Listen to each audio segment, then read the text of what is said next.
But concerned about immigrant crimes going unreported. It's a fear circulating around the country right now. News Channel 9's Allison Levine investigates whether or not the Latino community in Dalton is staying silent to stay safe. Anti-immigrant rhetoric on the rise across the country, but is it having the opposite of the desired effect?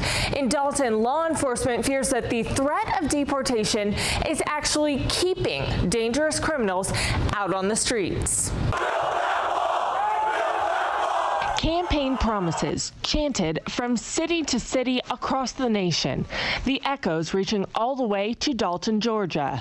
It was a lot of fear and uncertainty, sadness. America Gruner wasn't alone in her reaction. It's estimated that about 50–55% in the city of Dalton are Latino. Certainly it's a very large part of our population, and it's a large part of our population that we want to be able to better serve. But the Dalton Police Department says that serving this community is quickly becoming more complicated.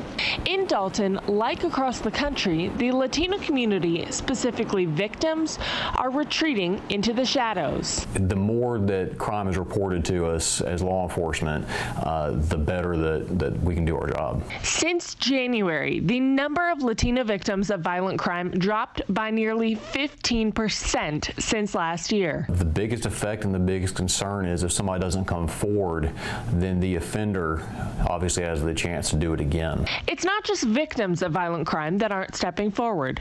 Witness reporting out of the Latino community has dropped by nearly 13%.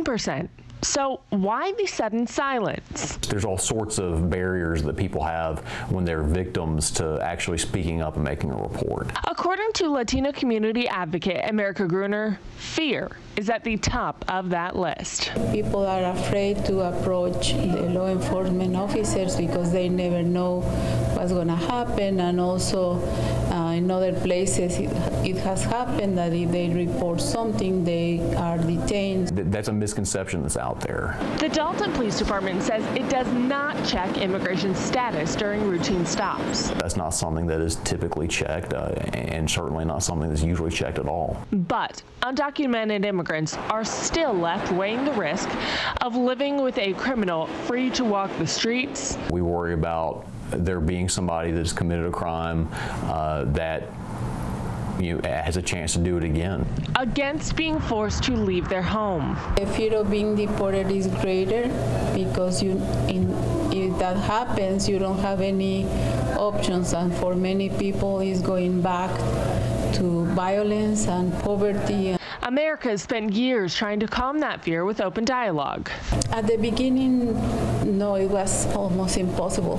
But now we have a very good relationship with the Dalton Police. We feel like we've got a good working relationship with a lot of the leaders in our community, and we always are working to make it better.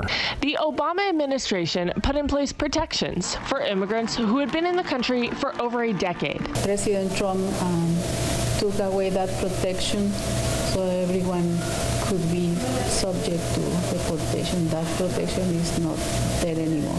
But America isn't giving up. Because at the end, it's not just the Latino community or the undocumented community who's going to suffer, it's everyone. Dalton law enforcement says the statistics for July are not yet accounted for. Allison Levine, News Channel 9. And according to data from the Bureau of Justice, only 40% of all crimes are reported to law enforcement. As the health